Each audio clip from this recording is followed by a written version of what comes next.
여러분 안녕하십니까? 3월 3일 사사건건입니다. 김성회 민주당 선대위 대변인, 장성철 대구가톨릭대 특임교수와 여의도 사사건건으로 시작합니다. 자, 안녕하세요. 오늘 새벽에 들어온 속보를 보고 전 새벽에 잠이 깼는데 잠을 못 이뤘습니다. 그 다음에 약간 놀라긴 했어요. 네. 일단 어떻게 보셨습니까? 대선 승리의 마지막 퍼즐이 맞춰졌다라는 생각이 듭니다. 승리의 마지막 퍼즐. 그렇죠. 윤석열 후보에게는요. 대선 승리로 가는 지름길에 내비게이션을 얻었다라고 표현하고 싶고, 안철수 후보는 대선 후에 본인의 정치적인 미래의 문을 열 황금 열쇠를 얻었다라는 생각이 듭니다. 정권 교체를 바라고 야권 후보들을 지지하는 국민들의 냉정한 요구에 화답을 한 것이다라는 것으로 보여지고요. 양 후보의 통큰 결단에 많은 분들이 평가를 할 것 같습니다. 표현에 뭔가 환호가 깃들어 있는 듯한 느낌이 좀 드네요. 네. 윤석열 후보가 정치적으로 결단을 했고 정치력을 모았다는 점에서 평가를 분명히 할 수 있는 부분이 있는 것 같습니다. 지금까지 정치력에 대한 논란, 초보 논란이 벌어졌었는데 어쨌든 단일화를 멋지게 성공한 거 아닙니까? 그 점에서 국민들의 박수가 있을 것이라고 생각을 하고요. 반면에 이제 단일화 효과 측면에서 놓고 봤을 때는 여론조사에서도 입증이 되고 있습니다만 이재명, 윤석열 후보로 갈라져서 그리고 이제 심상정 후보까지 해서 표가 나누어서 분산될 것이라서 그 충격 자체는 미미할 텐데 워낙 지금 박빙 승부기 때문에 1, 2%가 중요한 마당에는 상당히 민주당으로서는 긴장할 수밖에 없는 상황인 것 같습니다. 그러니까 기본적으로 2017년도랑 좀 비교를 해보고 싶어요. 2017년도에 문재인 대통령과 2번, 3번, 4번 후보들이 있었습니다. 홍준표 후보, 안철수 후보, 유승민 후보 이렇게 있었잖아요. 그러니까 이번에 단일화의 의미가 뭐냐면 2017년도에 2번, 3번, 4번 후보들이 한 팀이 됐다라는 거예요. 그렇다면 정권 교체 여론이 높고 당시에 2, 3, 4번의 후보들의 지지율의 합을 보면 기본적으로 야권이 이번에 선거에 상당히 유리한 구도를 재확인했다라고 말씀드리고 싶습니다. 평가는 완전히 다르시네요. 교두보를 완전히 확보했다라는 평가고 일단 영향은 미미하지 않겠느냐라는 전망입니다. 각자의 희망이 좀 담겨 있는데 일단 어제 저녁에 TV 토론이 있었고 마지막 TV 토론이었죠. TV 토론을 보신 다음에 유권자들은 이제 저 4명 중에 누구를 골라야 할까 생각을 하고 아마 잠에 드셨을 텐데 새벽에 완전히 다른 상황이 펼쳐졌습니다. 일단 야권 후보 단일화 기자회견 또 관련 반응들 영상으로 준비했습니다.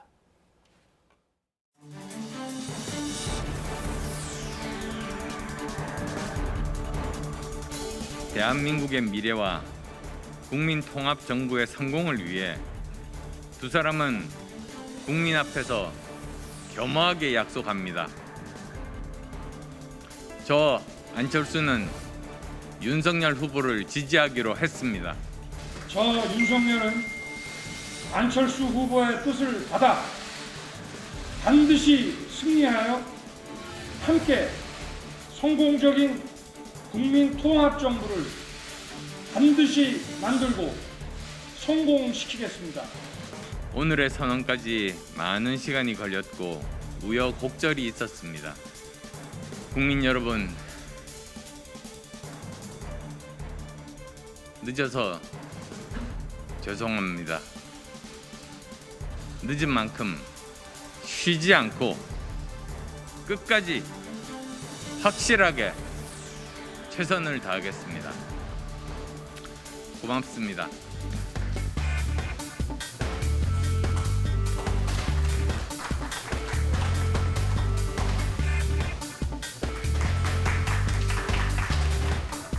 저는 그런 거 없습니다. 아마 안철수 대표께서 바른미래당 때 국민의당과 바른정당 출신 간의 갈등 속에서 아마 언젠간 저에게 속 터놓고 하실 말씀이 좀 있을 수는 있겠지만 그건 저는 여유를 갖고 봅니다 항상. 저는 별로 관심 없는 이야기에는 귀를 기울이지 않습니다. 그래서 그 사람이 어떤 말을 했는지는 저는 잘 모릅니다. 나중에 좀 알려주십시오.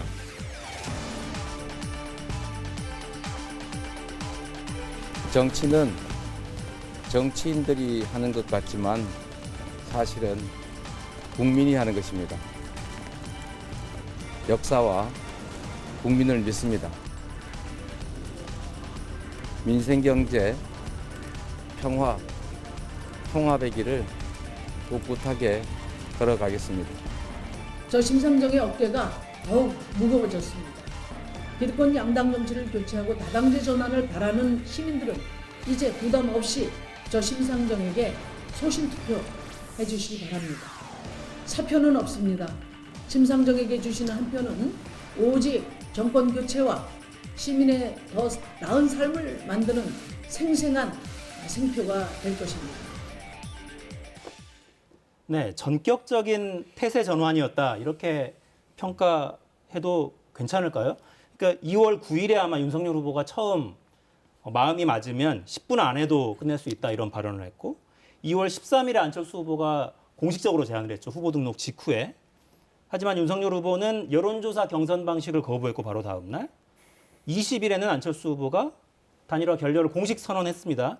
그 다음에 27일에 윤석열 후보가 기자회견을 자청해서 그 온갖 뒷 배경들 그간의 일지를 다 공개하면서 논란이 커졌고 판이 깨지나 싶었는데 어제 이제 갑자기 발표가 나왔어요. 오늘 새벽에.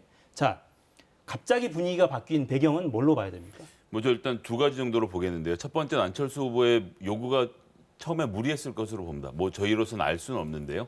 무리한 요구였기 때문에 당시의 여론조사의 흐름이나 이런 것들을 봤을 때 윤석열 후보 측에서 받을 수 없다라고 판단을 했고 그래서 뭐 안 되면 깐다 이런 파일 제목이 적혀 있는 파일까지 돌려가면서 안철수 후보 측을 어떤 면에선 조롱하고 모욕을 했죠. 그리고 나서 이재명 후보의 지지율은 계속 상승 국면을 타고 본인의 지지율이 정체되어 있으면서 이게 만나는 것에 대한 두려움.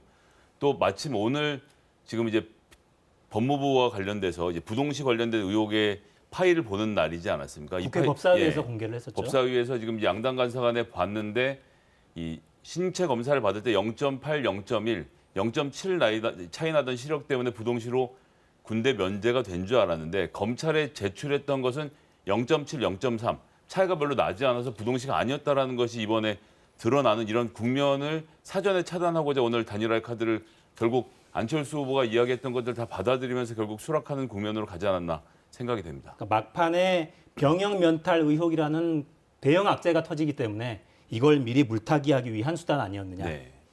그렇게 말씀하시는 거에 동의가 좀 어렵고요. 이번에 단일화 같은 경우에는 안철수 후보의 적극적인 의지의 표현이 아닌가라는 생각이 듭니다. 저는 두 가지 이유 때문이라고 봐요. 하나는 압박, 또 하나는 미래.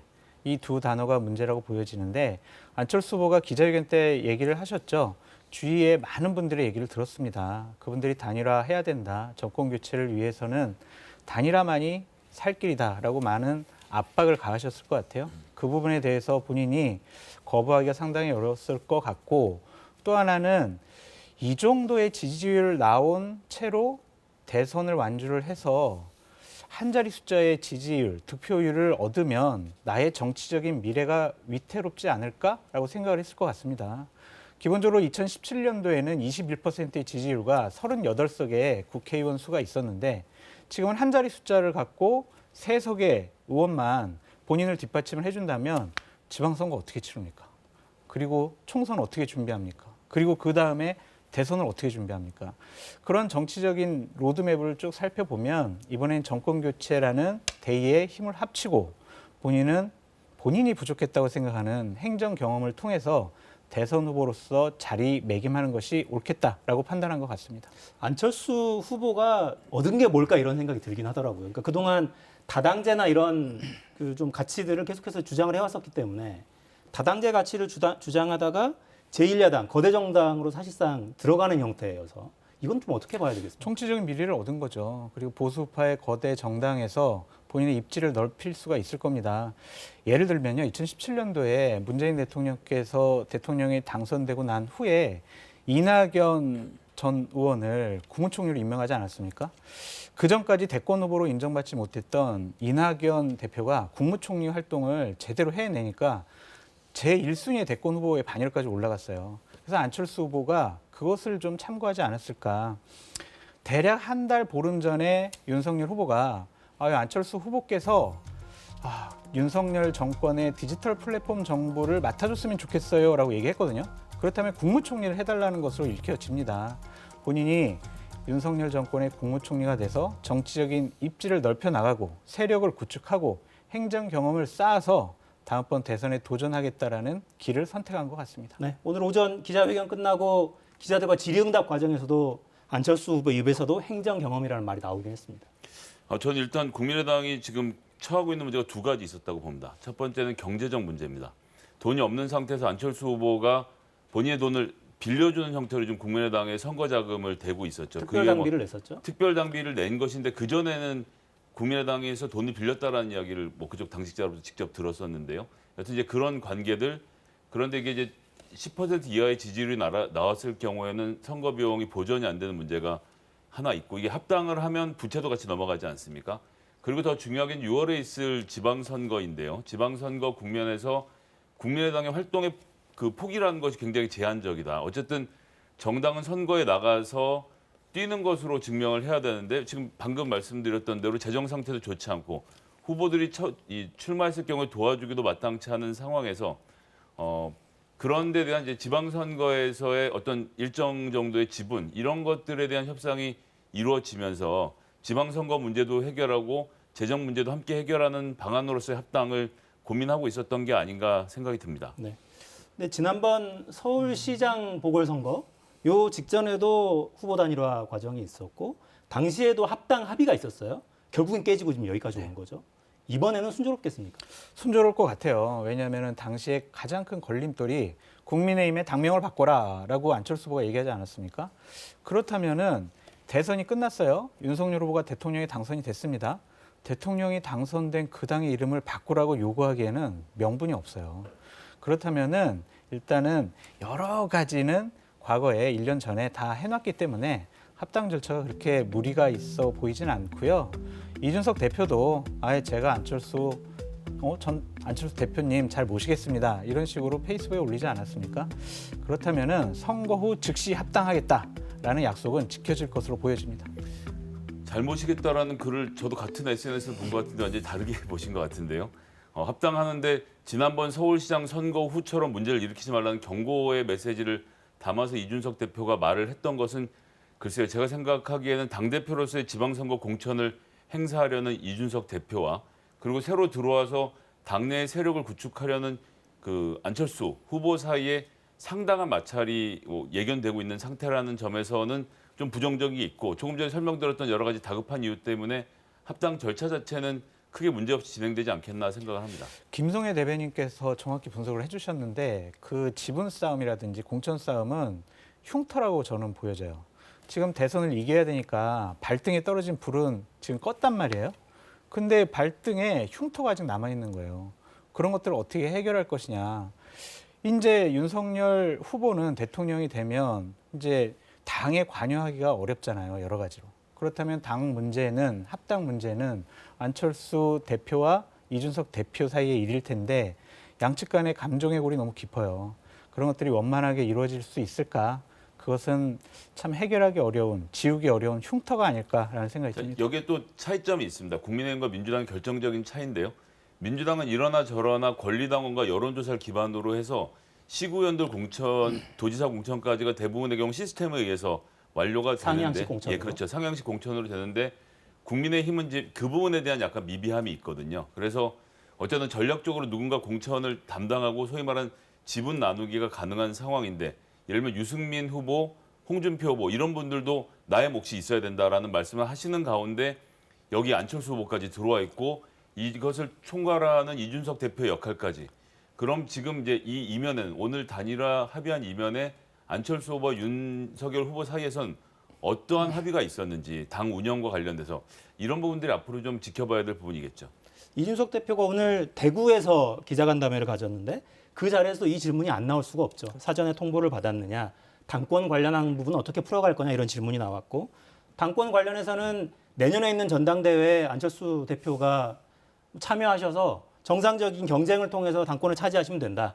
양보는 없을 거다. 이런 취지의 발언이 있었습니다. 그럼요. 자, 민주당은 그럼 앞으로 이 사안은 어떻게 전략이 좀 바뀌게 됩니까? 뭐 큰 틀에서 변할 건 없다고 생각을 합니다. 그 조금 전에 말씀드렸던 대로 여론조사 실제로 해보면 안철수 후보를 지지했던 분들 중에서 이재명 후보에게 오는 분도 있고 윤석열 후보에게 가는 분이 좀 더 많고 이런 상태인라고 하면 이것이 가져올 실질적인 파장은 1, 2% 안쪽에서 있다고 생각하고요. 어쨌거나 완전 박빙 선거기 때문에 뭐 지금 하던 거 그대로 옆에 있는 사람 한 표 더 이거 이상의 전략이 있을 수는 없다고 생각합니다. 그러니까 민주당의 전략이 저는 지금 중구난방이라고 저는 생각이 들거든요. 그러니까 심상정 후보한테도 공동정권 합시다라고 손을 내밀면서 가장 오른쪽에 가 있는 조원진 우리공화당 후보에게도 손을 내밀었단 말이에요. 그러면은 지금 이렇게 안철수 후보랑 윤석열 후보가 단일화를 통해서 대선을 맞이하겠다고 하는데 민주당은 쓸 카드가 없어요. 이미 다 소진해 버렸습니다. 그러니까 안 되기만을 원해서 자꾸 어제도 TV 토론 보셨잖아요. 이재명 후보가 안철수 후보 얘기만 하면은 옳으신 말씀입니다. 저도 동감입니다. 전적으로 뭐 동의합니다. 이런 식의 얘기를 하면서 안철수 후보가 윤석열 후보에게 가지 못하도록 견제구를 던졌는데 그 견제구가 뒤로 빠져버렸어요. 실책이 돼버렸습니다. 그래서 상당히 난감할 것 같고요. 이 부분은 국민의힘이라든지 보수우파 진영의 지지자들의 결집 효과도 있지만 민주당 지지자들 분들에게는 되게 허탈감과 좌절감을 줄 수 있어요. 그분들의 마음을 위축시킬 수 있습니다. 우리가 두려워하는 단일화가 됐네. 이번에 선거 안 될 수도 있겠네. 지겠네. 라는 그런 심리적인 요인이 더 강해 보입니다. 이탈할 수도 있고. 근데 이 작용 반작용의 법칙이라는 게 물리 법칙이기만 한 게 아니라 정치에서도 통하잖아요. 그러니까 왜 정몽준 후보가 단일화 파기했을 때 엄청난 결집이 생기면서 오히려 노무현 후보의 당선을 도운 그런 경험도 있고 이런 것도 일말의 기대도 있을 것 같아요. 이제 그런 점도 있지만 조금 전에 말씀하신 조원진 후보에게 전하고 이런 부분 이제 다당제에 대한 이해를 아마 국민의힘에서 좀 부족하게 하고 계신 것 같은데 다당제는 여러 가지 정당이 여러 가지 이념을 가지고 존재하는 것이거든요. 그래서 이재명 후보가 정책적으로 이념적으로 조원진 후보와 연대한다는 이야기가 아니라 이렇게 모두가 함께 다당제로 존재할 수 있는 정치 환경을 만들겠다라는 설명과 설득을 했다는 점에서 저는 맞는 이야기라고 생각하고요. 안철수 후보 본인께서 얼마나 최근에 다당제에 대한 말씀을 많이 해오셨습니까? 이것이 한국 정치의 미래라고까지 하셨는데 방금 우리 교수님 표현대로 이 다당제를 그대로 버리고 보수 우파의 본진으로 들어가서 거기에 당대표 혹은 당권을 노린 상태가 된 것 아닙니까? 그렇다라고 하면 안철수 후보를 지지했던 분들 중에서 나는 다당제가 맞다라고 생각해. 이런 분들 같은 경우는 윤석열 후보에게 지지의 마음을 줄 수가 없죠. 그래서 정치개혁, 통합정보, 다당제로 가겠다라고 하는 이재명 후보의 일관된 주장에 대해서 동의하는 사람들이 이 안철수 후보의 단일화 과정에서 이재명 후보에게 넘어오게 되는 과정이 분명히 있을 거라는 점 하나와 그래서 이제 더해서 말씀드린 대로 민주당 같은 경우는 이제 정말 열심히 해야 되겠다. 우리 앞에 정말 큰 위기가 닥쳤구나. 이런 생각들을 하면서 전화를 더 열심히 들리시겠죠. 그러니까 그러한 측면으로 분석을 해볼 수도 있지만 기본적으로 이재명 후보의 개인적인 역량과 흠이 너무 많아요. 그러니까 노무현 전 대통령 같은 경우엔 그렇게 흠이 없었어요. 그리고 원칙 있는 패배를 하겠다라는 강기 있는 결단을 있었지 이재명 후보처럼 조원진 후보랑도 우리가 공동정권을 운영할 수 있어요. 통합정부 운영할 수 있어요. 이런 원칙 없는 제의를 한 적이 없거든요. 그 김성애 대변인께서 다당제로 존재 가능하다라는 의미에서 조원진 우리공화당 대표에게 뭐 연정이라든지 같이 하자 뭐 이런 걸 제의했다고 하셨는데 우리공화당 조원진 대표의 가장 제1의 요구사항이 뭐냐면요. 문재인 대통령 끌어내리고 박근혜 대통령을 다시 대통령 자리에 앉히자 이거 주장하는 분이거든요. 이분하고 어떻게 공동정권 운영하실 수 있겠어요? 공존이 가능하겠습니까? 정당으로서 공존하는 것이 정부 안에서 공존할 필요가 있다고 생각하지는 않고요.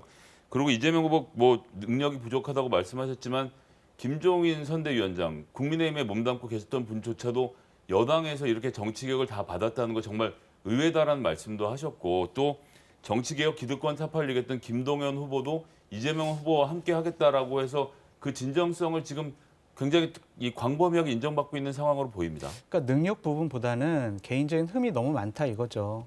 흔히 말하잖아요. 전과 사범, 음주운전 했냐, 검사 사칭했냐, 폭력에 연루됐냐, 형수에게 욕설을 했냐, 대장동과 관련된 무슨 의혹이 있지 않느냐, 막 여러 가지 의혹이 너무 많잖아요. 부인 김혜경 배우자께서도 법인카드를 갖고 소고기를 사 먹었네, 안 사 먹었네, 회초밥을 사 먹었네, 안 사 먹었네 이런 논란 자체가 상당히 민주당 지지자들을 위축시키는 그런 효과를 발생시키고 있기 때문에 가급적 네거티브는 안 하려고 했는데 그렇게 말씀하시기 시작하면 김건희 씨의 주가 조작이 지금 도이치모터스만 네? 있습니까? N사에다가 또 최근에 또 따로 다른 비상장 주식을 사는 과정까지 해서 또 말씀드려야 되고 오늘 결정적으로 나왔던 이 부동시 병역 면탈 같은 경우는 이 국민 정서에 굉장히 거스르거든요.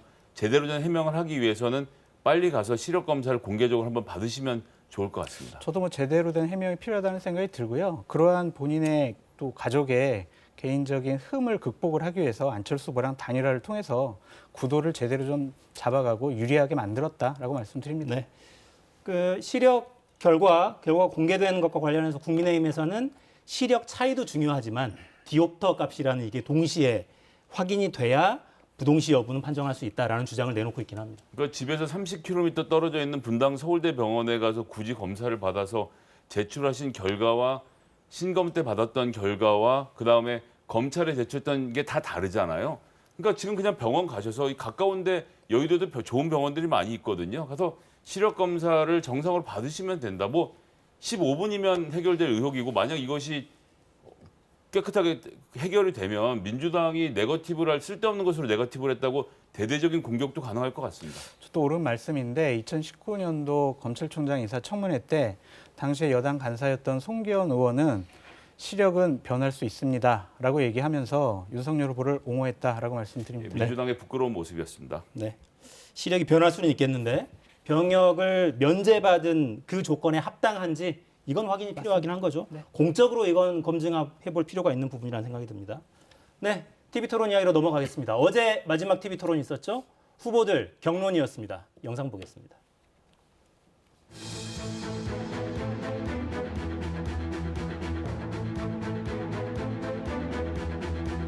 벌써 몇 번째 울고 먹는 건지 모르겠는데 정말 국민의 삶을 놓고 계속 이러시는 거 이해가 안 됩니다. 제가 그래서 하나 제안 드리겠습니다.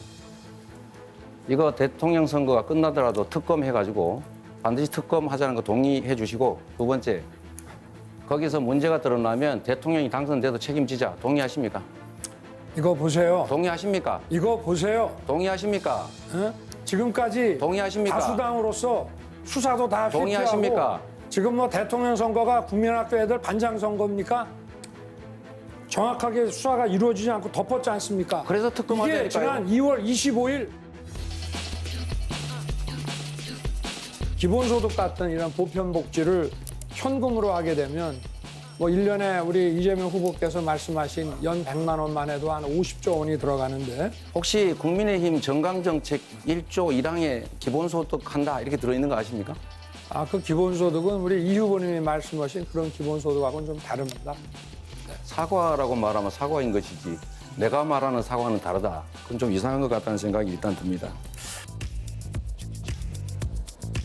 저희는 증세 자체를 할 계획은 없다. 이제 분명하게 말씀드립니다.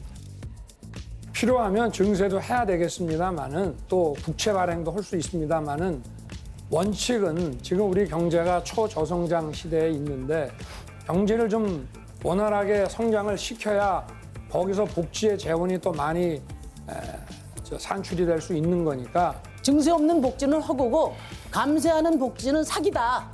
그렇게 생각합니다. 우리 이재명 후보가 증세를 얘기하는 저더러 좌파적 관념이라고 이야기하고 증세는 자폭행위라고 말씀하실 때 제가 깜짝 놀랐어요. 제가 윤석열 그런 말한 적 후보한테는 저출생 원인 얘기하시다가 이 페미니즘 때문에 남녀 교제가 잘 안 된다. 그래서 저출생에 영향을 미친다. 이런 말씀하셨는데 페미니즘이라고 하는 것은 휴머니즘의 하나로서 여성을 인간으로서 존중하는 그런 것을 저는 페미니즘이라고 생각합니다. 글쎄요. 페미니즘이라고 하는 건 다시 제가 정리를 드리면 여성의 성차별과 불평등을 현실로 인정하고 그 불평등과 차별을 시정해 나가려는 운동을 말하는 것이기 때문에 윤석열 후보님께서 페미니즘은 휴머니즘의 일부라고 이야기를 하시는 놀라운 말씀을 들어서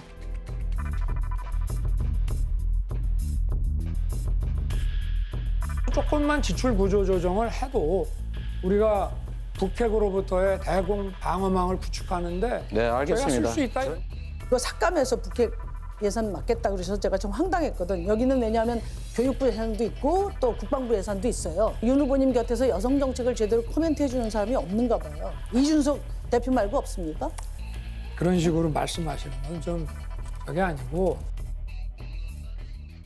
네, 어제 마지막 TV 토론회였습니다. 저 자리에는 물론 안철수 후보도 있었고요. 네, 오늘은 후보 사퇴서를 오후에 제출했다는 소식까지 들어와 있습니다. 자, 마지막 TV 토론회 어떤 차별점이 좀 드러났다고 보십니까? 저는 윤석열 후보가 글쎄요 이게 공부를 좀 해서 나오시면 좋은데 선거는 일주일밖에 안 남았고 대선 후보로서 알고 계신 게 있나? 그러니까 본인의 철학 얘기를 하는 겁니다. 무슨 뭐 암기 과목에 대한 이야기를 하는 것이 아니라 복지에 대해서 예를 들면 제가 가장 충격받았던 것 중에 하나는 페미니즘이 휴머니즘의 일부다라면서 여성을 인간으로서 존중하는 것이라고 표현을 했는데 저희 아버님 이제 그 부엌에 가서 물 한 잔도 손을 안 떠드시는 분이신데 어머니를 인간으로 존중하셨거든요. 근데 우리가 그걸 페미니스트라고 부르지는 않지 않습니까? 기본적으로 대권 후보라고 하면 페미니즘이 여기서 어떤 맥락에서 나왔는지에 대한 이야기를 해야 되는데 그런 구조가 쌓여 있지 않으니 국정 운영과 관련돼서 참모들과 토론할 때 이것이 제대로 되겠는가 전 그런 부분에 대한 불안함이 어제 토론 내내 좀 들어서 좀 많이 불편했습니다. 윤석열 후보가 많이 부족하구나. 어제 TV 토론을 보고 저는 그런 생각을 했고요. 만약 대통령이 된다면 인수위 기간이 상당히 중요하겠구나. 그때 국정 현안에 대해서 많은 전문가들, 참모들과의 토론을 통해서 제대로 좀 습득을 해야 될 부분이 많겠구나라는 좀 생각이 들었습니다. 이재명 후보께서는 뭐 여러 가지 설명 잘 해주셨고요. 안철수 후보 같은 경우도 각종 현안에 대해서 좀 철학적인 깊이 있는 얘기를 얘기하셔서 저분이 많이 발전했다라는 좀 생각이 들었습니다. 그래서 어제 TV 토론을 보고 총평, 제가 처음 들었던 생각은 아이고 내일 방송하기 큰일 났다. 가서 윤석열 후보 어떻게 방어하고 커버치나 그런 생각이었는데 단일화로 어제 TV 토론이 조금 부족했던 부분을 덮은 것이 아닌가 그런 생각도 해봅니다. 네, 단일화로 20분 넘게 저희가 오늘도 이야기를 했으니까요. 자, 어제 나왔던 이야기들을 조금 다시 좀 돌아보면 이재명 후보는 광역단체장 성범죄 공개 사과를 했고 2차 가해 문제에 대해서 사과를 내놨고요. 자, 윤석열 후보는 집합적 양성평등 뭐 이렇게 접근하지 말자. 개인의 문제다. 구조적인 불평등은 없다. 이런 주장을 반복했고요. 심상정 후보는 복지 예산 문제, 증세 문제를 거듭해서 좀 제기를 했죠. 증세 없는 복지는 허구다. 감세하는 복지는 허구도 아니고 사기다. 이렇게 주장을 했습니다. 자, 어떤 부분이 조금 더 좀 구체적으로 좀 짚어볼까요? 전 성인지 예산 이 부분은요 좀 충격을 받았습니다. 저도 국회에서 보좌관 생활 오래 했지만 성인지 예산이란 걸 뭘 짜놓고 하는 게 아니고 전체 600조가 있는 예산을 다 만들어 놓고요. 만들어 나온 다음에 포장을 하는 겁니다. 자, 성인지 감수성이라고 하죠. 자, 우리 정부는 이만큼 그 양성평등 문제에 대해서 감수성이 높아요. 그러면서 위에다가 딱지를 붙이고 다니는 거죠. 이것도 성인지 예산이고 이것도 여성을, 요거는 청소년을 이런 식으로 해서 딱지를 붙이는 예산이고 다른 말로 또 하면요. 다른 표현으로 하면 그린 에너지가 그런 겁니다. 녹색 경제라고 해서 모든 예산의 라벨에다 녹색 경제를 붙이거든요. 붙인 다음에 우리가 이만큼 녹색 경제를 하고 있습니다라고 얘기를 이명박 정부 때 했었죠. 그러면 자, 녹색 경제를 하지 말자라고 하면 녹색 경제라고 딱지가 붙어있는 예산을 다 뺄 수 있느냐? 아닙니다. 위에 있는 스티커만 떼는 거거든요. 그러니까 성인지 예산도 마찬가지로 자, 이렇게 여성들을 배려하는 마음을 우리가 갖고 있습니다를 선전하는 도구이지만 자, 성인지 예산이라고 뺍시다 그러면 예산이 빠지냐면 빠지지가 않아요. 그냥 굉장히 견고하게 들어가 있는 예산인데 그걸로 대공방어막을 구축하자. 문재인 정부 5년 동안 국방 예산을 31% 증액을 해서요. 오히려 평화주의자들로부터는 너무 전쟁에 치중하는 것 아니냐라는 비판을 들을 만큼 이 국방비 증액에 있어서는 역대 최고급을 지금 기록했던 문재인 정부에 이어서 군사비 얘기하는 것은 조금 경솔한 이야기가 아니었는가. 좀 예산을 들여다보고 말씀하셨으면 좋겠다 이런 생각이 들었습니다. 저는 이 후보의 복지 없는 증세가 가능하다라는 부분이 증세 없는 복지. 네. 네. 증세 없이 가능하다라는 그런 생각이 좀 의아했어요. 왜냐하면요, 2월 15일 날 매니페스토 실천본부에서 이재명 후보의 여러 가지 공약, 300여 가지 공약을, 266가지 공약을 검토를 해보니까 대략 300조의 예산이 필요하다라는 평가서를 내놨거든요. 우리나라 지금 예산이 600조가 좀 넘는데 이재명 후보 공약을 위해서 300조가 필요한 거예요. 이게 어떻게 가능하겠습니까? 물론 이재명 후보는 세출 구조조정하고요. 뭐 세금의 자연증가분, 걷어들이는 자연증가분이 있습니다라고 얘기하는데 그거 가지고 300조를 마련할 수는 없거든요. 그래서 증세 부분에 대해서는 보다 더 용기 있게 말씀을 하셨어야 하는데 증세를 하겠다 그러면 국민들이 안 좋아하지 않겠습니까? 표를 잃는 거죠. 그것이 두려워서 사실대로 얘기를 못한 것이고 증세 없는 복지는 허구다라고 다시 한번 말씀드립니다. 교수님 말씀 두 가지만 반박하고 싶은데요. 일단 그렇게 말씀하신 국민의힘도 무려 270조 맞아요. 차이가 없습니다. 예. 그리고 국민의힘은 증세 정도가 아니고요. 뭐 주식 양도세 폐지 등 감세를 이야기하고 있어서 그런 식으로 따지면 예산 마련할 방법이 더 없으시겠다라는 지적을 먼저 드리겠고요. 1년 예산 600조인데 300조를 어떻게 만드느냐는 사실 레토릭이고 5년 동안입니다. 5년 동안이기 때문에 600조 5년 하면 3,000조거든요. 3,000조의 예산 중에서 대통령이 되려고 하는 사람이 자기의 뜻대로 10% 예산인 300조 정도는 이렇게 쓰겠다고 발표하는 게 저는 윤석열 후보도 마찬가지고요. 아주 정상적인 행동이라고 생각합니다. 그 부분에 대해서는 어제 TV 토론 때 좀 핫하게 서로의 생각들을 확인했으면 좋았을 것 같은데 그냥 한번 공격하고 대답하고 그냥 끝나가지고 좀 아쉬워 보였습니다. 네. 어제 토론 종반 대장동 의혹 뜨거웠어요. 네. 윤석열 후보가 미리 준비해온 원고를 아예 계속 읽었고 중간중간 이재명 후보 답변을 들을 때는 좀 거친 모습도 보였고요. 자, 이게 이제는 양쪽 다 거의 대부분 지지층 결집해 있는 걸로 보이긴 하는데 그런 네거티브가 그래도 좀 아직 마음을 정하지 못한 유권자들한테 영향을 줄 수 좀 있다고 보십니까? 못 주죠. 설령 세 사람을 데리고 온다고 해도 마치 검사가 취조하듯 이렇게 문서를 계속 읽는 모습을 보여주는 것. 그리고 대장동을 지나서 이제 또 장동이라고까지 부르지 않습니까? 또 대장동이야? 라고 해서 질려서 떠나는 표를 생각하면 윤석열 후보가 어제 20분간의 공방을 통해서 단 한 표라도 얻으셨을까? 저는 부정적으로 봅니다. 이 국가 지도자 아닙니까? 저는 기본적으로 대장동 이슈를 마지막에 제기 잘했다라고 생각이 잘했다. 들어요. 왜냐하면요, TV 토론 보는 내내 끝날 때까지 윤석열 후보 많이 부족하구나, 큰일 났다, 아이고 어떡하지? 그 생각을 했는데 마지막에 검사의 기계를 보여준 겁니까? 네, 마지막에 윤석열 후보가 이재명 후보에 대해서 낙인 찍기를 했잖아요.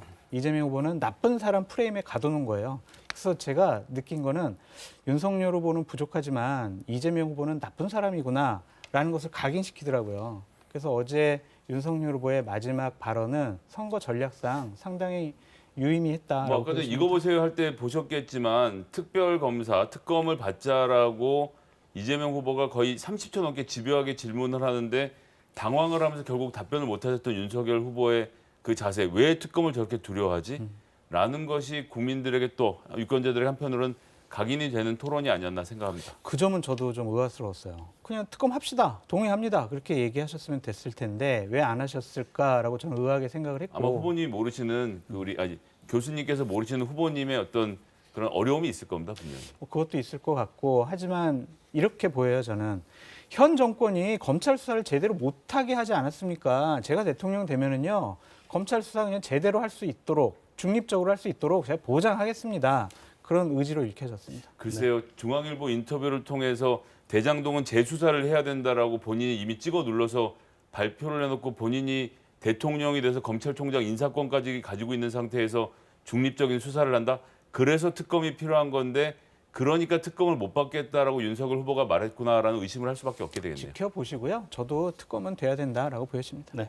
국민들의 생각이 너무너무 궁금한데 여론조사 공표가 안 되는 깜깜이 기간에 접어들어 있습니다. 자, 양강 후보들 막판 총력 유세 나섰습니다. 영상으로 보겠습니다.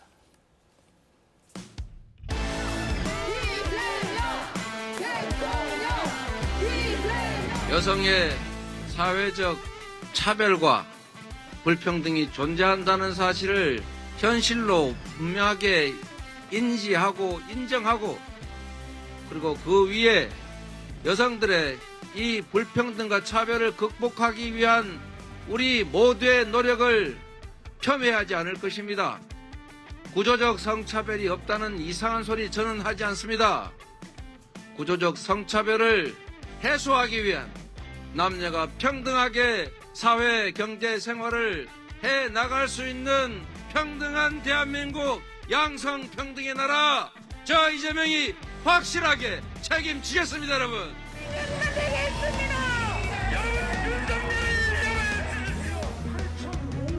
지난 5년 동안 왜 좀 잘하지? 이제 와서 정치 교체한다고 그럽니까?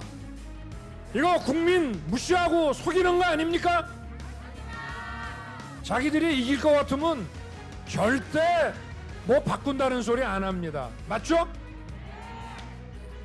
여러분, 내일부터 시작되는 사전 투표와 4일, 5일, 9일에 투표소에 가셔서 여러분의 선택을 도장으로 꼭 눌러주시면 이런 말도 안 되는 헛소리하는 사람들 다 갈아치우고 새로운 정부, 정상적인 나라 만들 수 있습니다, 여러분. 네, 내일부터 사전투표 이틀간 진행이 됩니다. 이재명 후보는 수도권에 집중하고 있는데 조금 전에 유세 장면 보셨습니다만 어제 토론회에서도 페미니즘 관련 논란이 좀 있었고 오늘은 여성에 특화된 유세를 펼쳤어요. 편가르기 뭐 이 부분을 좀 강하게 비판했는데 여성표, 특히 2030 여성표 이 부분이 아직 진공으로 남아있다 이렇게 좀 보는 것 같습니다. 일단 2030 여성들이 여론조사에서 응답률이 가장 낮은 집단입니다. 그래서 이 민심을 알기 어렵고요. 그리고 윤석열 후보가 구조적 성차별이 없다까지 가 있는 상태이기 때문에 팔짱을 끼고 계신 분들이 많아요. 그러니까 난 아무도 못 찍겠다. 사실 누구를 지지하는 분을 모시고 오긴 진짜 힘든데 투표를 안 하려는 분을 읍수하기는 조금 더 간단하거든요. 일이. 그래서 이재명 후보는 지금에 있어서 가장 비어있는 공간이라고 생각하는 곳이 20, 30대 여성이라고 생각해서 집중적인 공략하는 것 하나. 그리고 지금 경기 지역은 여전히 좀 앞서고 있는데 서울에서를 못 따라잡고 있는데 부동산 문제가 시작했을 때에 비해서 많이 풀었다라고 생각하거든요. 게다가 지금 방역 단계도 조정이 되고 있고 이러는 와중이기 때문에 특히 서울의 민심을 얻는 것. 이것이 중요하다고 생각해서 두 부분에 집중하고 있는 상황입니다. 네, 윤석열 후보는 무박 6일 전국 유세를 한다는데 이 메시지를 보면 정치 교체 말고 정권 교체가 더 중요하다. 이걸 계속 반복하네요. 계속 지속적으로 그냥 반문 정서, 반민주당 정서에 기대는 선거 운동을 하고 있다라고 생각이 듭니다. 저는 대략 한 선거 4일 정도 남겨놓고요. 저희들은 3박 4일 무박 그런 혼신 유세를 하겠습니다라고 할 줄 알았는데 딱 6일 전에 무박 유세를 하겠다라고 하는 거 보면 실제로 할 수 있어요, 이거? 못합니다. 쪽잠이라도 좀 자야죠. 어떻게 6일 동안 잠을 안 잡니까? 금주 유세를 선언하시면 훨씬 더 화장이 있을 텐데. 그렇죠. 금주 술 안 마시는 예. 유세요. 그거는 진작 선언을 하셨으니까요. 믿어주셨으면 좋겠고 기본적으로 저렇게 호신 유세를 한다 그러면 지지층들이 아니 우리 후보가 저렇게 잠도 안 자고 전국을 다니면서 한다는데 우리 투표장 나가서 찍어줘야 되겠다라는 마음을 갖게 됩니다. 그래서 이건 지지층을 향한 하나의 액션이라고 보여지고요. 저는 이재명 후보께서 수도권에 집중하는 것은 잘한 선택이라고 보여져요. 수도권, 특히 서울에서 지면은요 선거 이길 수가 없습니다. 서울 지고 이기는 선거가 없다면서요? 그렇죠. 딱 한 번 있었습니다. 네, 2012년도 2012년 문재인 때. 후보가 서울에서 이겼었죠. 박근혜 대통령이 그때 당선이 됐었는데 어쨌든 서울에서 지면은 선거할 수가 없어요. 그래서 여기에 집중적인 유세를 하시고 윤석열 후보 같은 경우에는 TK와 PK 지역에서 아직 보수파 진영의 후보가 받을 만한 수치만큼 지금 지지율이 안 나와요. 그래서 제가 봤을 땐 나머지 6일 동안 TK, PK 지역에 좀 집중적인 유세를 할 것으로 보인다라고 분석해 봅니다. 네. 근데 지금 수도권 말씀하신 거 고무 말씀 하나 좀 더 드리고 싶은데 서울은 1,000만 이하로 떨어졌고 경기도는 지금 1,500만 가까이 되고 인천까지 포함하면 지금 수도권에서 경기의 비중이 예전에 비하면 굉장히 커져 있는 상태이긴 합니다. 네. 자, 20대 대선 이제 본투표까지 6일밖에 안 남았어요. 그렇죠. 자, 앞으로 변수 의외로 이게 중요할 수 있다. 이걸 한번 꼽아주신다면 먼저. 저는 이제 네거티브나 어떤 실언, 실수 뭐 이런 거보다 좀 마지막 남은 6일이라도 국민들께 감동을 줘라라고 좀 말씀드리고 싶어요. 우리가 상대방을 설득하는 거는요. 말로써 막 그냥 강압적으로 설득하는 것보다 감동을 줘서 마음을 움직이는 거거든요. 그러니까 머리에 설득할 생각하지 말고 감동을 줘서 마음을 움직이게 해라. 그래서 투표장으로 많은 분들이 나와서 그래 이번에는 윤석열 찍어주자.